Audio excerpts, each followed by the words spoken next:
हम भी गुजरात सरकार को तिरंगा देने गए थे। विश्व का सबसे बड़ा तिरंगा 125 फीट उसकी लंबाई थी और 83.5 पॉइंट उसकी चौड़ाई थी। बोला, लिख कर दिया, हमारे पास इस तिरंगे को रखने की जगह नहीं है। जब जगह हो जाएगी तब हम आपका तिरंगा ले लेंगे। तो सबसे बड़ा राष्ट्रद्रोह जो है वो उन्होंने किया है, तिरंगा का अस्वीकार। भारत के बड़ा प्रधान है, आपके हाथ में पूरी सत्ता है। आप सत्ता का उपयोग करके इस भारत देश को छुआछूत मुक्त बनाइए।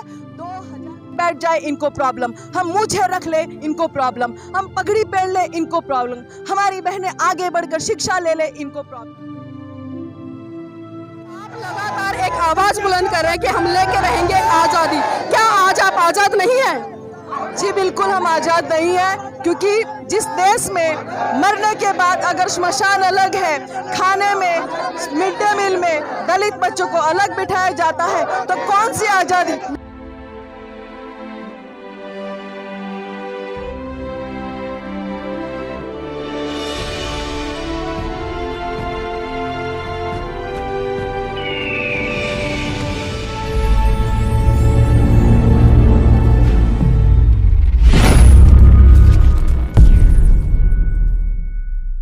नमस्कार, आप देख रहे हैं एनबी न्यूज़ 24x7 नीलम बोध के साथ। और आज हूँ मैं राजस्थान के जयपुर में। जी हाँ साथियों, आप मेरे पीछे देख पा रहे होंगे जो शहीद स्मारक स्थल है, मैं वहाँ पर हूँ। और वहाँ पर आपको दो पक्ष साफ साफ देखने को मिल रहे होंगे।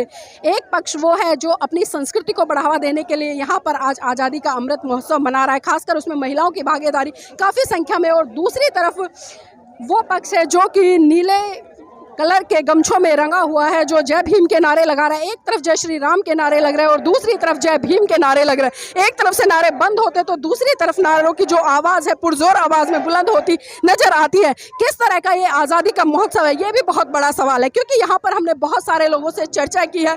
एक चर्चा में निकल कर आया कि जिस तरह से आज धर्म के आधार पर, क्षेत्र के आधार पर, भाषा के आधार पर लोगों के साथ में अत्याचार, शोषण हो रहा है, इस रूप में अगर हम इस आज़ादी के अमृत महोत्सव की बात करें तो ये फलीभूत होता नजर नहीं आता है। आज जरूरत है सरकार को इस मुद्दे पर बड़ी बारीकी से विचार करने की, चिंतन मनन करने की, क्योंकि आज जिस देश में लोग रह रहे हैं उस देश में आज किस तरह की जो घटनाएं हैं उनको अंजाम देने का काम किया जा रहा है। साथियों, आइए मैं आपको लेकर चलूंगी और कुछ लोगों से हम यहाँ पर जुड़ेंगे और चर्चा करेंगे। उन्हीं से जानना चाहेंगे कि इस तरह के जो महोत्सव हो रहे हैं, इस तरह का जो जत्था, जो दो गुट यहाँ पर है, एक जय भीम के नारे लगा रहा है, एक जय श्री राम के नारा लगा रहा है, तो हम इन्हीं से जानना चाहेंगे। आजादी आजादी आजादी आजादी, कुछ भी कर लो, कुछ भी कर लो, हम लेके रहेंगे आजादी। आप देख सकते हैं कि महिलाएं बुलंद आवाज में नारे लगा रही हैं कि अब कुछ भी कर लो, हम लेके रहेंगे आजादी। आपका नाम क्या है?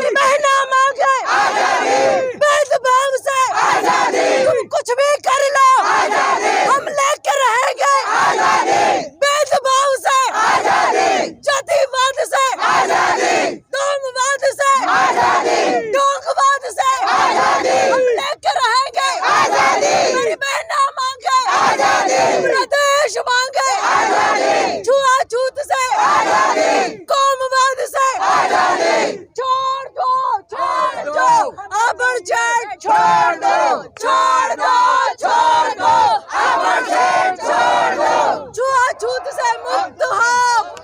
आजादी के 70 साल के बाद भी नारे लग रहे हैं, हमें चाहिए छुआछूत से आजादी, जातिवाद से आजादी, हम लेके रहेंगे आजादी। आपका नाम क्या है? मेरा नाम इंदू है और मैं गुजरात से आई हूँ। मंजू जी, जानना चाहूंगी, आज आजादी के 75 साल पूरे होने को है, आजादी अमृत महोत्सव मना रहे हैं, लेकिन आप लगातार एक आवाज बुलंद कर रहे हैं कि हम लेके रहेंगे आजादी। क्या आज आप आजाद नहीं हैं? जी बिल्कुल हम आजाद नहीं है, क्योंकि जिस देश में मरने के बाद अगर श्मशान अलग है, खाने में, मिड डे मील में दलित बच्चों को अलग बिठाया जाता है, तो कौन सी आजादी, कौन सा अमृत महोत्सव। भारत देश में जब तक छुआछूत रहेगी तब तक ये भारत देश का सबसे बड़ा कलंक होगा। ब्रिज बना देने से, पुल बना देने से आजादी नहीं आती है। हर एक को समान समानता मिलनी चाहिए, चाहे वो लड़का हो चाहे वो लड़की हो, लिंग भेद से आज़ादी चाहिए, छुआछूत से आज़ादी चाहिए। ये भारत तभी स्वतंत्र कहलाएगा जिस दिन इस देश में बंधुता आएगी। आज हम दलित हैं। दलित का मतलब है जो समानता में मानता है, अन्याय अत्याचार का विरोध करता है, और जहां पर भी किसी के साथ भी अत्याचार या अन्याय होता है उसका डट कर मुकाबला करता है, वो दलित है। तो आज हम दलित यहाँ पर मिलकर आए हैं और अमृत महोत्सव मनाइए, हम भी आपके साथ हैं। लेकिन क्या आप ये भूल गए कि 1947 में जो बाबा साहब ने सपना देखा था कि भारत देश एक स्वतंत्र रूप से समानता, बंधुता और एकता का एक मजबूत जोड़ बन के पूरे देश में नहीं लेकिन पूरे विश्व में छा जाएगा, क्या आपको लगता है कि भेदभाव के साथ, असमानता के साथ, अत्याचार के साथ ये भारत मजबूत बन पाएगा?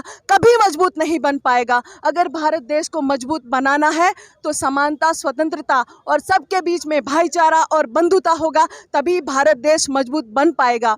अभी हम 75 साल मना रहे, आज़ादी का अमृत महोत्सव मना रहे, हम उनको वेलकम कर रहे हैं, लेकिन सरकार को अपनी नीतियों के बारे में सोचना चाहिए।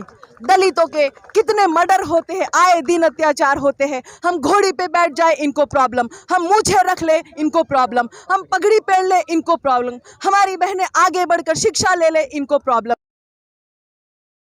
तो हमें ये समझना चाहिए कि भारत देश में ये बड़े कलंक है, जो छुआछूत है, जब तक नहीं मिटेगा तब तक आप कुछ भी कर लो, भारत देश कभी भी विश्व में नंबर 1 नहीं बन पाएगा। ये मेरा गारंटी है, आप लिख के ले लो। चाहे सरकारें कोई भी आए, हम किसी सरकार के खिलाफ नहीं है, हम किसी पार्टी का समर्थन नहीं कर रहे हैं, हम बस हमारी आवाज़ को बुलंद इसीलिए कर रहे हैं क्योंकि हमारे लिए 75 साल के बाद भी आज छुआछूत अभी भी जीवित है। तो हम सोचते हैं कि हम मिलके ही इस छुआछूत से मुक्ति पाएंगे। उसके लिए हमने रास्ता चुना है, राष्ट्रपति को बना दिया।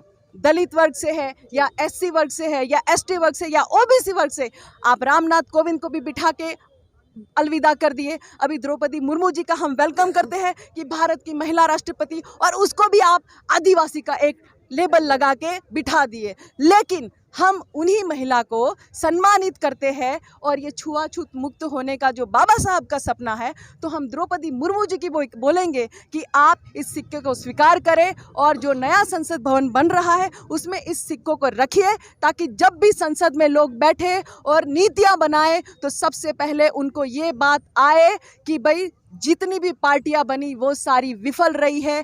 आज़ादी के 75 साल बाद भी हम छुआछूत नाम के कलंक के साथ आज़ादी मनाए। तो जहाँ से आए, गुजरात से, हमारे माननीय प्रधानमंत्री जी भी गुजरात से आते हैं और वो हमेशा एक बात कहते हैं कि सबका साथ सबका विकास। क्या आपको लगता है कि उनकी बात में सच्चाई नहीं है? बिल्कुल उनकी बात में सच्चाई नहीं है, क्योंकि वो जो बोलते हैं वो कभी उन्होंने किया नहीं है। और मैं आपको बताऊं कि हम किसी पार्टी के समर्थन में नहीं, किसी के खिलाफ नहीं है। वड़ा प्रधान है, हम उनकी रिस्पेक्ट करते हैं। गुजरात से है उसका मतलब ये नहीं कि वो कुछ भी गलत करे और हम उसका समर्थन करें। हम बस हमारी बात रख रहे हैं कि अगर आप सबका साथ, सबका विकास चाहते हैं तो फिर हम आपको हाथ जोड़कर नहीं, हम अधिकार से कह रहे हैं कि आप इस छुआछूत को मिटाइए। हम आपको चैलेंज कर रहे हैं, आप भारत के वड़ा प्रधान हैं, आपके हाथ में पूरी सत्ता है, आप सत्ता का उपयोग करके इस भारत देश को छुआछूत मुक्त बनाइए। 2047 तक आपके पास टाइम है, हमारे पास तो टाइम है। और आज अगर आप सिक्का नहीं लेंगे कोई बात नहीं, हम हर साल सिक्का लेकर आएंगे और दुगनी लोकशाही के साथ आएंगे, क्योंकि ये लोकशाही वाला देश है। We the people of India, हमारा राइट्स है, हमारा अधिकार है। डॉक्टर भीमराव अंबेडकर ने महिलाओं को और सभी भारत के जो 18 साल के ऊपर के होते वो सभी को वोट का अधिकार दिया है। हम उस वोट की जो आप राजनीति खेलकर हमको 15-15 लाख देने का जो सबको दिया था, पर्चा बांटा था, वो उसमें भी आप नाकाम गए। बहुत सारी नीतियों में आप नाकाम गए हैं बराबर, लेकिन हम आपकी नाकामियों को साइड में करके बस आपको एक चैलेंज करते हैं कि मोदी जी प्लीज़ कम से कम भारत देश को छुआछूत मुक्त बनाइए, फिर विश्व गुरु बनाने की बात करिए। यहाँ पर मैं अपनी बात को रखती हूँ। आपको और कोई सवाल है तो आप मैं एक सवाल और लेना चाहूँगी। जिस तरह से हम देख रहे हैं कि हमारे माननीय प्रधानमंत्री जी या जिस तरह से भारतीय जनता पार्टी और उनका एक संगठन है RSS, वो बड़े दावा कर रहा है कि इस बार हर घर पे तिरंगा लगना चाहिए। और दूसरी बात ये भी है कि जिस तरह से तिरंगे का कॉन्सेप्ट चला है और अमृत महोत्सव मनाया जा रहा है, तो ये जानना चाहूँगी कि आज़ादी के 75 साल हो गए हैं, लेकिन आज तक नागपुर में RSS के जो कार्यालय मटेरियल है उस पर तिरंगा नहीं फहराया गया। तो ये लोग किस तरह से आज़ादी या देशभक्ति का ढोंग करते हैं? वो तो वही जाने, क्योंकि उनका जो विचारधारा है उनके माध्यम से वो चल रहे हैं। लेकिन मैं आपको ये बात बताऊं कि हर घर तिरंगा की बात को हम सैल्यूट करते हैं, लेकिन 2019 में हम भी गुजरात सरकार को तिरंगा देने गए थे। विश्व का सबसे बड़ा तिरंगा 125 फीट उसकी लंबाई थी और 83.5 पॉइंट उसकी चौड़ाई थी, और उसमें लिखा था छुआछूत मुक्त भारत वाला तिरंगा। और हमने बोला था कि आप इस तिरंगे को 15 अगस्त को फहराइए। हमने 9 दिन पहले उनको बोल के रखा था। हम तिरंगों को पूरे सम्मान के साथ उनके पास लेकर गए और उन्होंने उस तिरंगे का विरोध किया, बोला, लिख कर दिया, हमारे पास इस तिरंगे को रखने की जगह नहीं है, जब जगह हो जाएगी तब हम आपका तिरंगा ले लेंगे। तो सबसे बड़ा राष्ट्रद्रोह जो है वो उन्होंने किया है तिरंगा का अस्वीकार करके। तो देखिए आप किस तरह की बातें यहाँ पर निकल कर आ रही हो, किस तरह की बातें जो चल रही है। बहुत महत्वपूर्ण बात यहाँ पर निकल कर आई कि जो लोग आज लोगों को देशभक्ति का एक सर्टिफिकेट बांट रहे हैं, जो लोग आज तिरंगे को हर घर पे फहराने की बात कर रहे हैं, वही लोग राष्ट्रीय ध्वज को लेने से इनकार कर सकते हैं। तो आप इन्हीं से समझ सकते हैं कि एक तरफ तो ये लोगों के लिए एक आदेश पारित करते हैं कि घर घर तिरंगा और हर छत पे तिरंगा, लेकिन वहीं दूसरी तरफ जो देश का राष्ट्रीय ध्वज है तिरंगा, उसको लेने से खुद मना करते हैं। तो इन्हीं चीज़ों से आप समझ सकते हैं कि आखिर देश में चल क्या रहा है, किस तरह की मानसिकता है, और आगे चलकर ये मानसिकता आखिर इस देश के विकास में कितनी बाधक होगी या सार्थक होगी, ये बहुत बड़ा सवाल। आप चिंतन मनन कीजिएगा, सवाल आप पर छोड़कर जा रहे हैं। और साथ ही एक अपील और करूंगी, अगर आपने अभी तक हमारे चैनल एनबी न्यूज़ को सब्सक्राइब नहीं किया है तो उसको सब्सक्राइब कीजिए, हमारी वीडियो को लाइक कीजिए और कमेंट करना बिल्कुल भी ना भूलिए।